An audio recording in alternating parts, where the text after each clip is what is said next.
We are excited to be joined by an author with more than 50 years' experience in ministry, David J Randall. Welcome and thanks for joining us, David.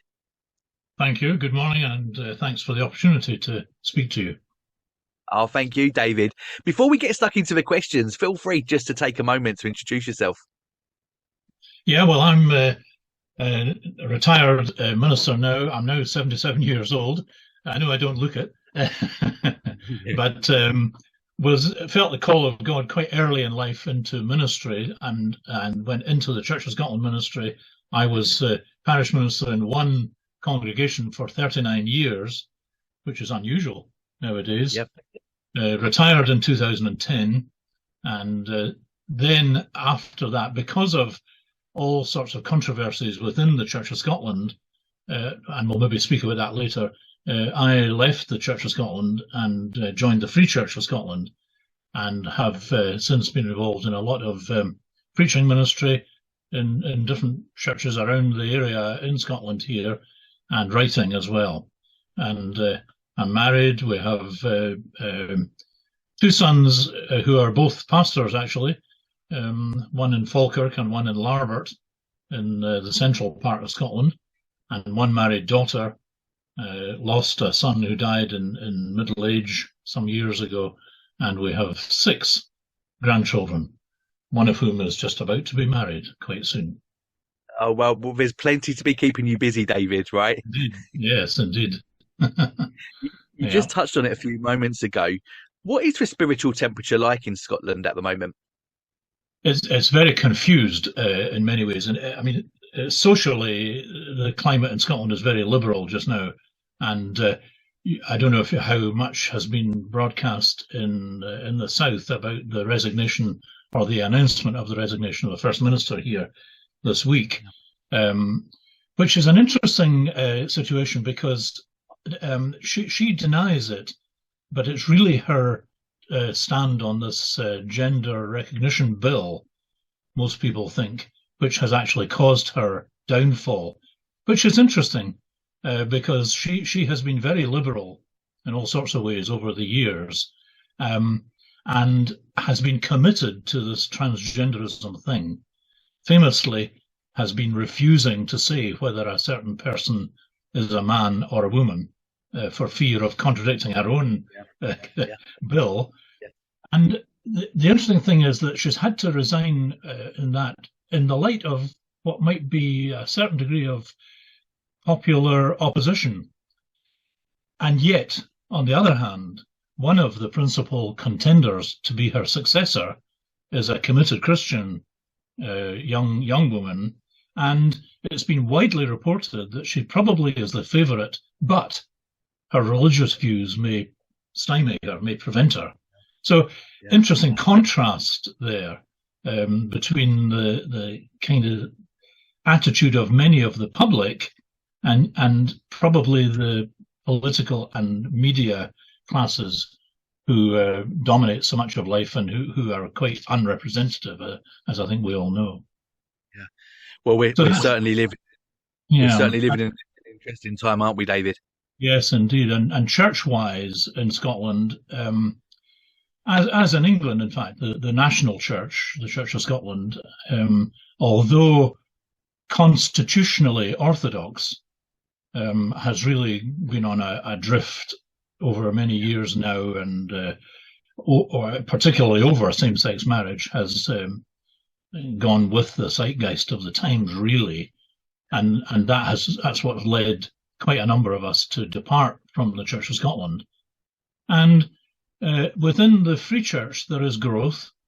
There are a number of church plants in different parts of Scotland, and of course a number of small fellowships in various places that soldier on, and seek to do their bit. So it's a very mixed picture, the spiritual climate in the country, I think. Yeah. Sounds very similar to down south, David. Yes. David, you're here today to talk about your new book published by the brilliant Banner of Truth, The Gospel According to Christ's Enemies. Give us an overview of your new book, David. Yes, the subtitle of it is Unintended Statements of Saving Truth. And it takes up a number of instances in the Gospels where people said things that were critical of Jesus, but which in fact turned out to be true. I mean, I think the most notable example is the criticism, this man welcomes sinners, which they meant as an attack, but actually it's wonderfully true. It's our only hope that this man welcomes sinners. And I suppose the other notable instance would be Caiaphas with his word when he said, it's more expedient that this one man should die than the whole nation perish. And actually, in Scripture, John draws attention to the fact that he said he spoke truth unwittingly, because it was more expedient indeed. It was God's plan that one man should die to save the people. Yeah. So that's the idea. It was taking up these critical statements which unintentionally expressed the truth. And I've added a little bit at the end about contemporary instances of the same thing. Yeah, brilliant. Well, what an excellent idea. So let's start at the beginning, David. Who were Christ's enemies and how did they become so? I suppose the principal enemies of Christ really were the religious establishment, the leaders of the nation at the time. In another sense, we can actually say that we are all naturally God's enemies. I mean, the Bible says that, doesn't it? That we are by nature enemies of God and the truth. But in the particular circumstances of Jesus' ministry, it was largely the religious, the Jewish authorities who were his enemies. And I suppose they became so because Jesus didn't fit the mold of what they thought the Messiah, if and when the Messiah came, would be like. As for the political overlords, the Romans, actually, in many ways, the New Testament gives a reasonably positive view of the Roman authorities. It was after New Testament times, of course, we get to the throwing Christians to the lions, and the arena things and so on. That developed at a later time. But it's interesting. For example, the number of centurions who are mentioned in the Bible, in the New Testament, most of them are mentioned quite positively. So they were not so much his enemies as the Jewish leaders were, and it really was their wrong expectations, even with, as I think I put in the book somewhere, even with Isaiah 53 in their hands. They didn't see it. They couldn't see that the Messiah would be a suffering servant. Yeah, so true.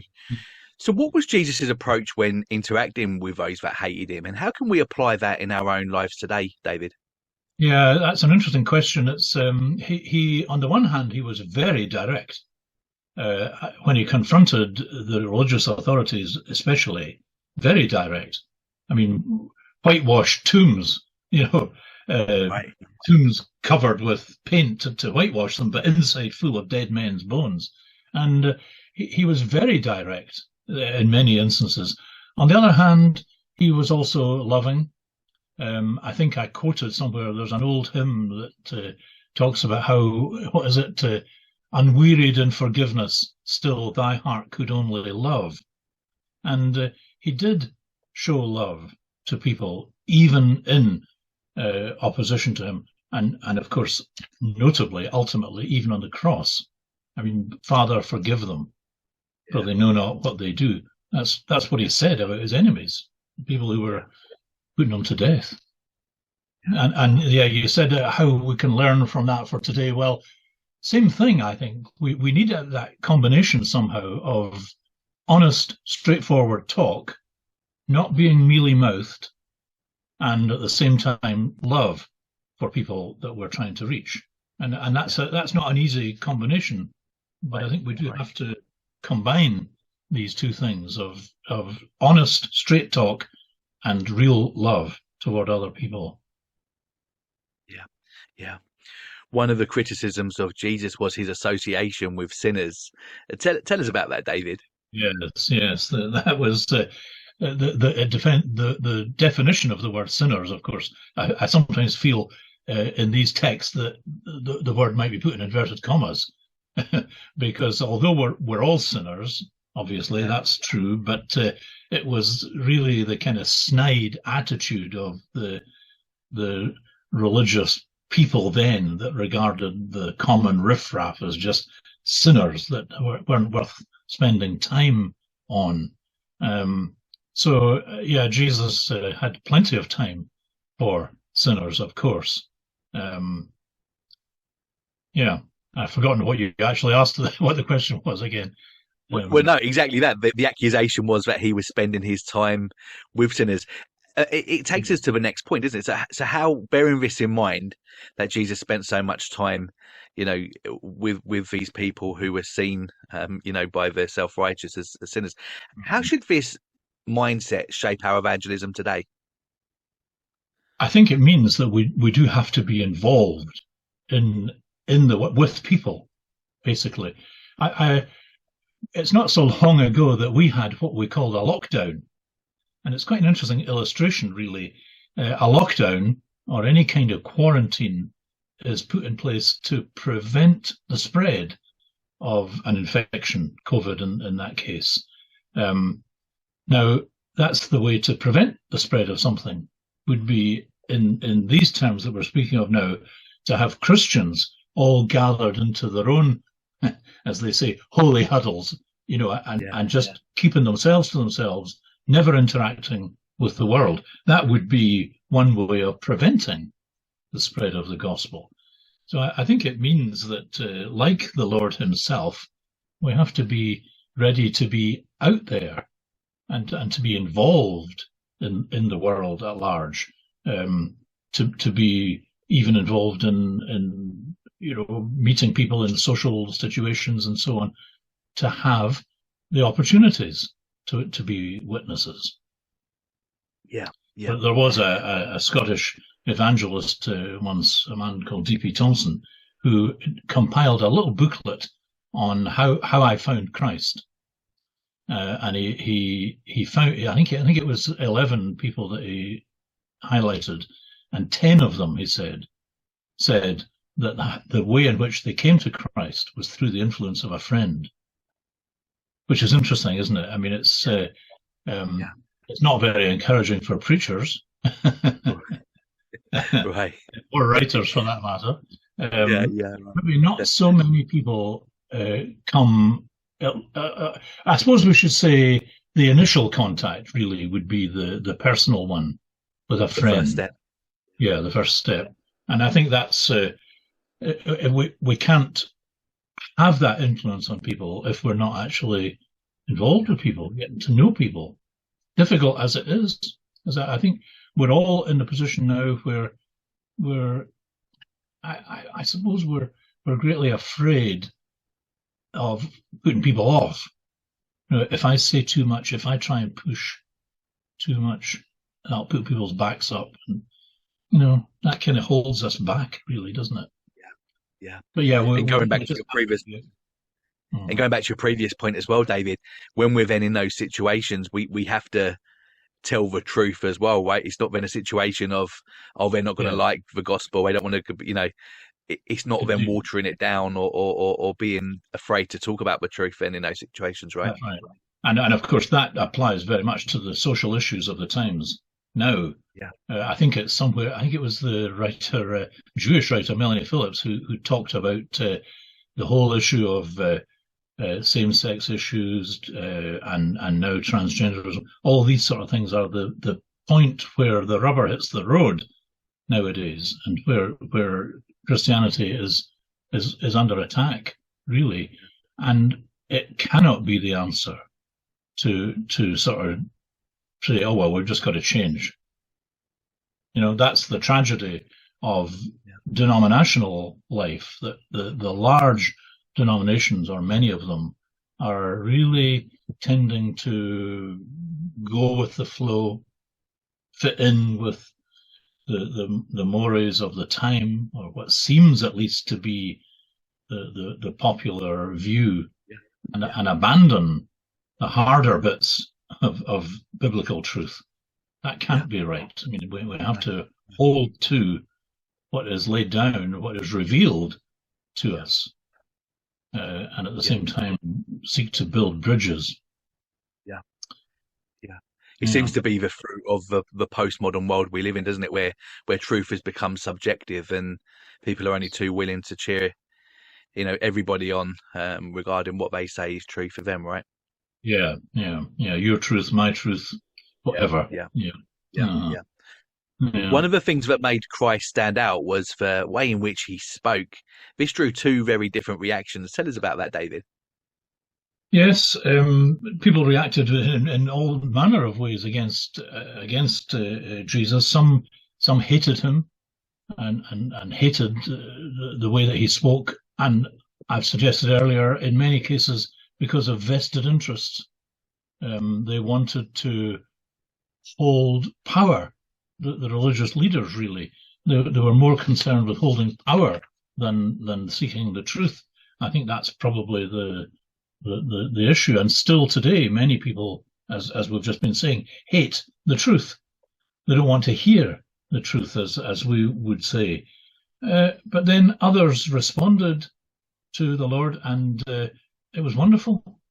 I often reflect on the fact, in John's Gospel, in two consecutive chapters, you've got Nicodemus and the Samaritan woman, two people who could hardly have been more different from each other, socially, religiously, morally, in every way. And there they are, one chapter after the other. Nicodemus comes to Jesus, and well, the chapter doesn't actually say he was born again then. It leaves it kind of open-ended, but perhaps from later events we can guess at least and hope that Nicodemus was indeed born again.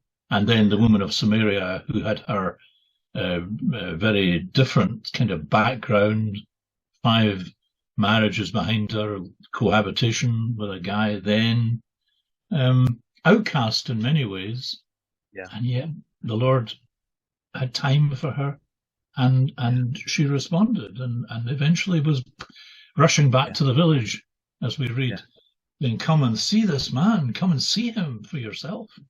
So there were the people who responded joyfully and gladly. Zacchaeus, from his wee position up the tree.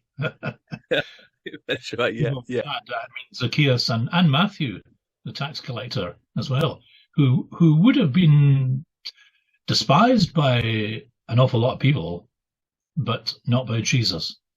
And I was quoting the other day, actually, there's a lovely telling of the story of Zacchaeus, where it talks about, it's a children's telling of the story where Jesus has called him down from the tree, and he's walking along the road towards Zacchaeus' house for tea, and it says, and Zacchaeus felt 10 feet tall as he walked. Right. Yeah. A lovely phrase, isn't it? Yeah, that's right. Yeah. Yeah. So I sometimes wonder, there is talk, as you'll know, about spiritual search today. And I've often wondered, how apt is that? People would want to say, behind all the razzmatazz and all the noise and bustle, there is a spiritual search going on. I think it's possible to over stress that and maybe be too hopeful in a sense. But we are taught that, the Lord has put eternity in the human heart. So there is something there. Augustine's famous phrase that our hearts are restless until they find their rest in Him. So, there are people that are ready, in a sense, to hear the good news. Yeah. And He is sovereign and knows exactly what He's doing as well, David, right? Yes. So, yes, indeed. Thankful for that. Yeah. And the word some gospel, were expected. Sorry, the David. word gospel, as we know, means good news. So it's that's my title, The Gospel According to Christ's Enemies. The good news according to His enemies. That's wonderful. Yeah. Some were expecting the Messiah to come as a political figure. When these expectations were not met, how did those in authority view Jesus, and what impact did it have on the gospel? Yes, we've been partly touching on that already. That was really what led them to reject Jesus and mount more and more of a campaign against him. Some of the parables that he told they got the point. They realized what Jesus was saying, and that led to their growing opposition, trying to inveigle, the Romans, like Pilate, into condemning Jesus. And of course, we know they kind of changed tack, didn't they? They didn't say to Pilate, "We don't think he fits our Old Testament." They said to Pilate, anyone who claimed, what was it? The phrase, anyone who defies Caesar is a danger to Rome. That's not exactly how they put it, but anyone who defies Caesar is a threat to Rome. That was how they hoped to get Pilate on board, which of course they did. Poor man, as he was. Yeah. Some of Jesus' enemies taunted him as he lay hung upon the cross, asking him why didn't he use his supposed supernatural power, whilst others mocked him for not saving himself. What was going on here, and what does this tell us about Christ? That is one of the chapters. That's one of the sayings that I've taken up in the book. He saved others, he cannot save himself. And of course, that is the gospel according to Christ's enemies. He did save others, and although he could have, he didn't save himself. He saved others. It was because, in fact, somebody said it's because Christ did not come down from the cross that we believe in him. We believe that he plumbed the depths, that he went right through the my God, why have you forsaken me? It went right to the depths for our salvation. And when they said he cannot save himself, obviously they meant he's pinned to that tree, he's nailed there, he can't do anything to save himself. His own response was, he could have called down 12 legions of angels. Yeah. Was that 72,000 angels, which is quite a thought. But he didn't. He saved others. He can't save himself.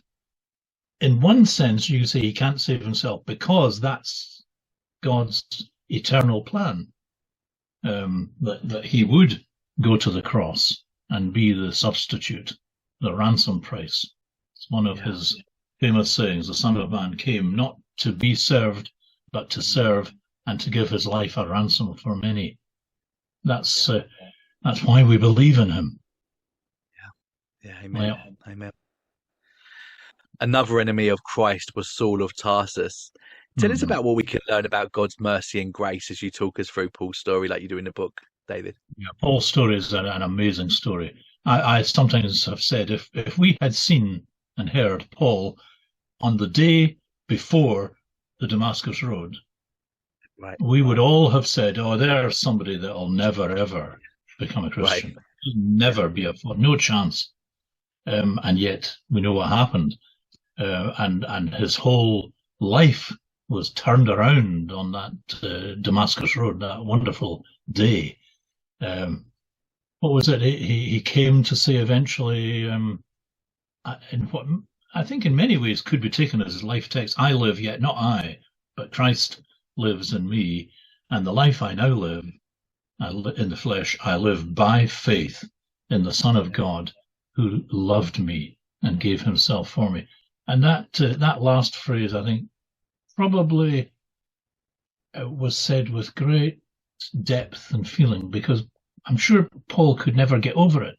He loved me and gave himself for me, the one who had been an arch enemy of the gospel. He said later on that wherever he went, he tried to get Christians to blaspheme against Christ. He was so intent on rooting out what he saw as this dreadful heretical sect.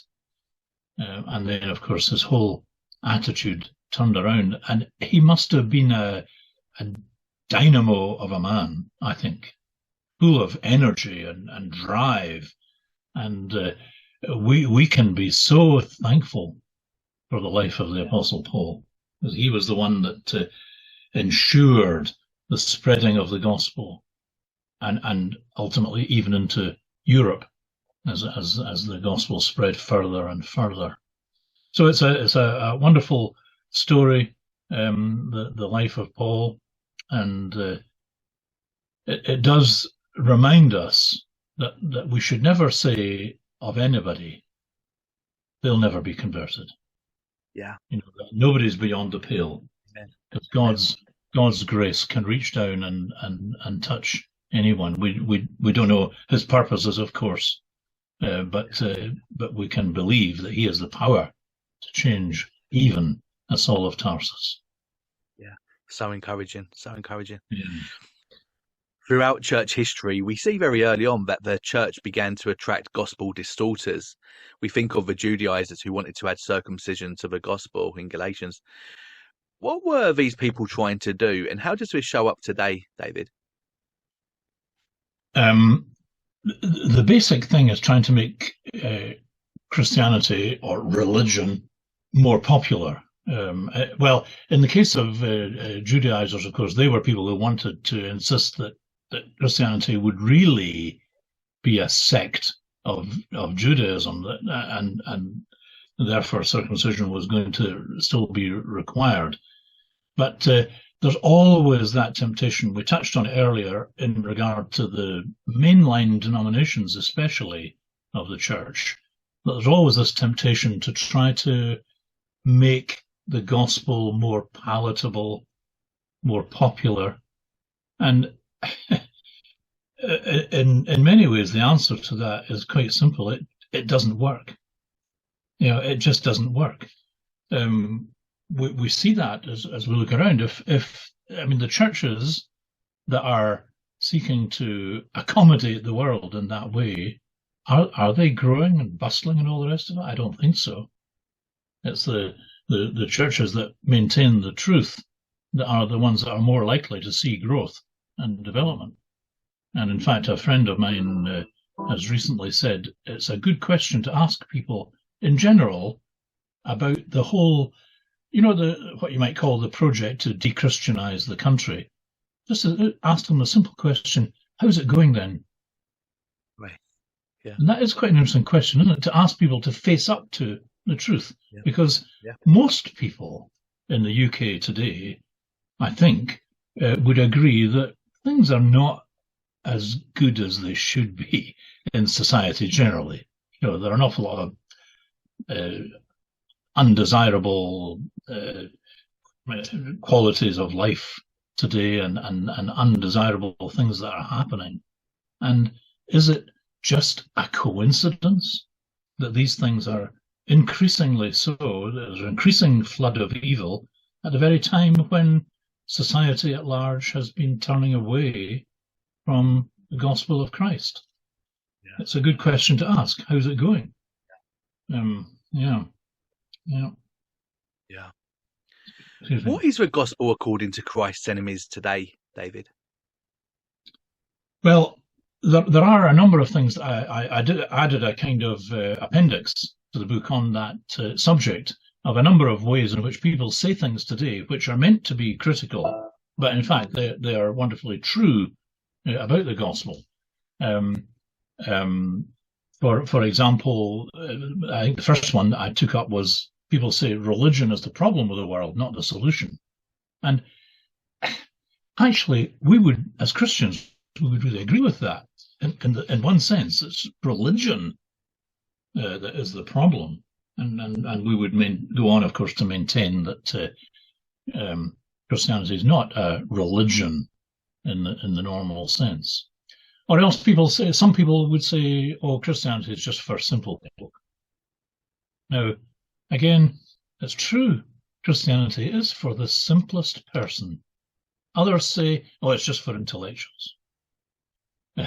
And, well, that's true as well. It is for intellectuals. They're expressing gospel truth, even though they don't actually intend to do so. And people, another one that people say is we need more of Jesus' simple teaching, as they would say, about loving each other and all that. And again, that's sometimes meant as an attack on doctrine, on the theology and so on. But actually, I mean, we would agree we do need an awful lot more of Jesus' teaching. Of course, we need a lot more than that.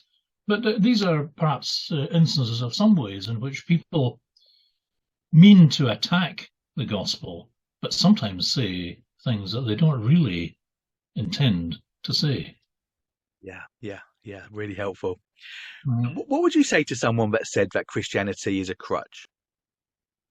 In personal experience, I might refer to a time when I used to be a runner, and I remember once I was running downhill and it actually put my foot into a rabbit hole by mistake, tore ligaments and damaged my ankle quite badly. In fact, it had to be in plaster, and I was out of action for quite some time. And I must say that during that time, I was very, very thankful for a crutch. If you're injured, if there's something wrong, then a crutch is a tremendously valuable thing. Of course, the issue becomes if people say Christianity is just a crutch, just a crutch, meaning for emotionally inadequate people and all that sort of thing. Because it's not just a crutch, but actually it is the message is a wonderful message of God's grace and help for people in all circumstances of life. Come to me, all who are weary and burdened, and I will give you rest, he said. Right. So that it is there. It's not just a crutch, but it is a wonderful message of his grace that is, well, we know the text, my grace is sufficient for you, for my strength is made perfect in weakness. Right. Yeah. What does the gospel have to say about Christ's enemies? It says in the first place that they're missing out on so much.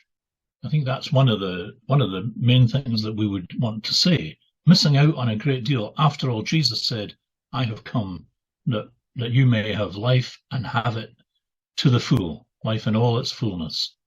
And we believe, don't we, that if people reject Christ, if people reject the gospel, then they are actually missing out on so much.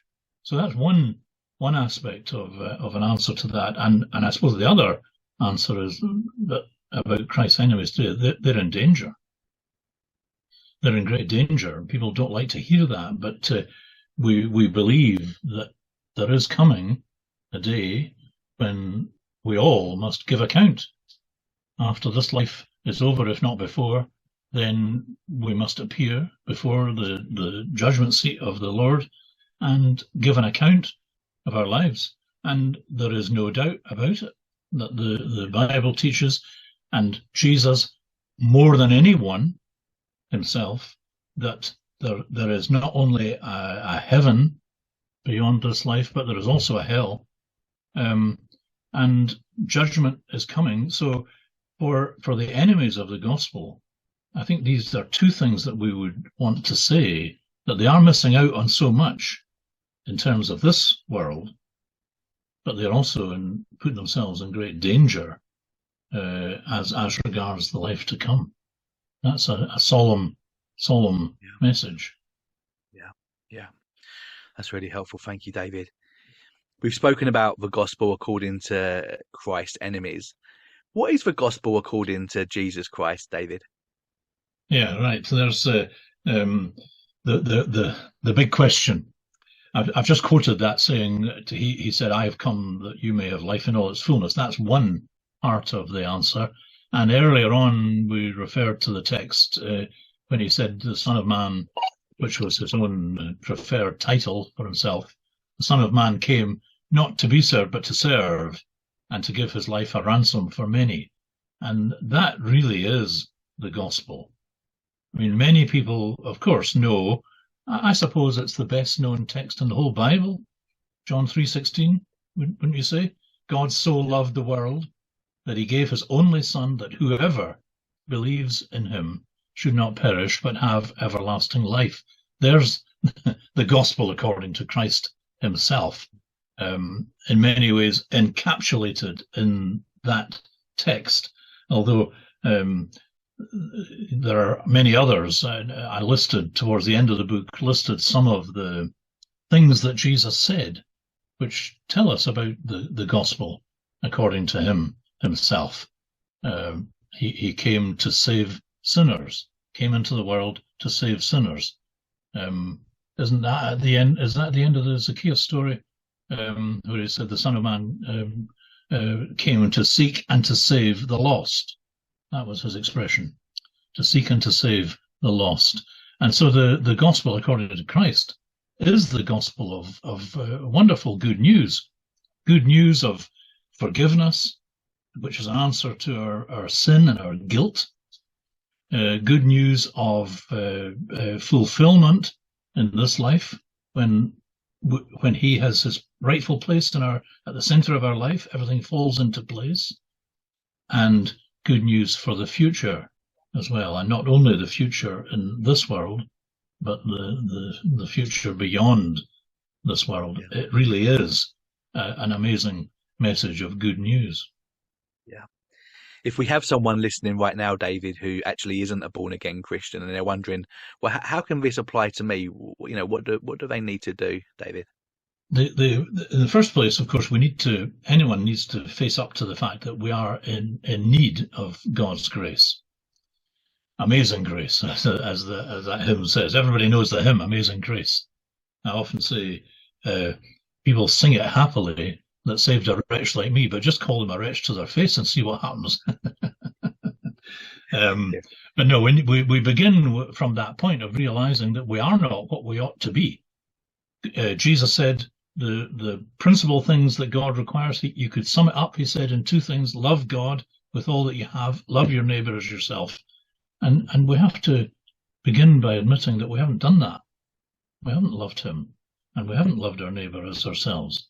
So that's the first thing, to realize our need of his salvation, and then simply to pray to him, to be my Savior, my Lord, in the assurance that the gospel says, he says, whosoever will may come.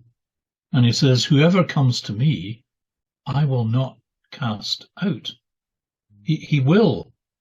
He welcomes sinners. That's going back to that very first phrase that the enemies of Christ used. He welcomes sinners, which they meant as an attack, but it is gospel truth. He welcomes sinners. So for anyone who hasn't yet entered into that new life, who's not born again yet, that really is the great thing, to turn away from sin and self and to say to the Lord, I want you to be my Savior for now and my Lord for the rest of my life and forever. Yeah. David, it was an absolute pleasure reading your book. It's been a really enjoyable half an hour speaking to you as well.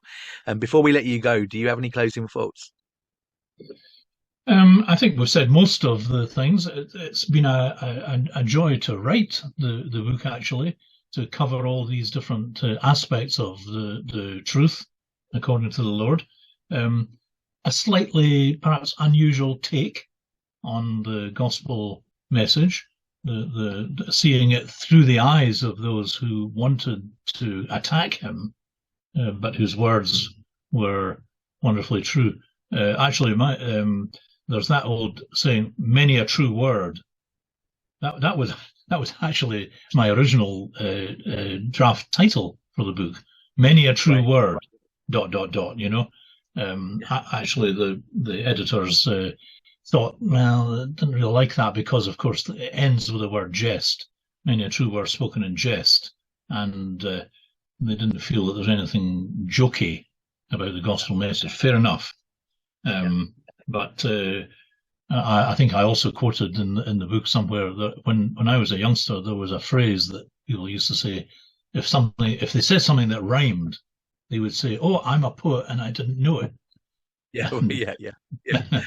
There are some people who are prophets and they don't know it. That doesn't rhyme, but it's true. People have said things that they intended to be negative and critical, but in fact they're wonderfully positive.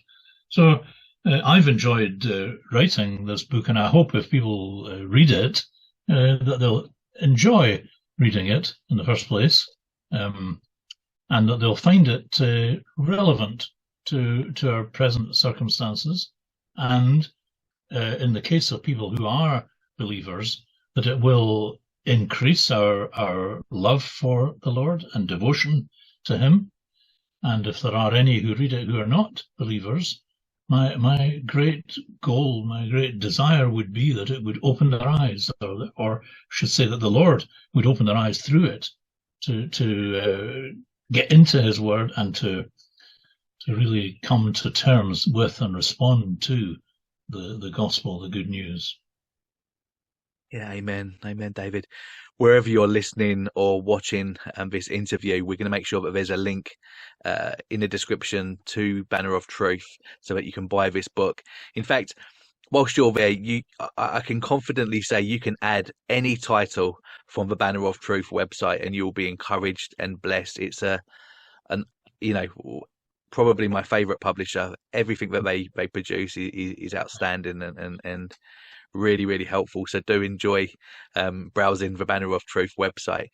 Actually, David, they produce books that are beautiful simply as books. Actually, their standard of production is tremendous. But as you say, more importantly, the content, the quality is what counts. Actually, it was Banner who published my earlier book, which was called A Sad Departure, and that was about the departure from the Church of Scotland. It was Banner that published that, and it's been widely read, certainly in Scotland, and I think beyond Scotland as well. Yeah. So, is it 2 books that you've written so far, David? Yeah, well, that's the two Banner books. I've written various other things for Christian Focus.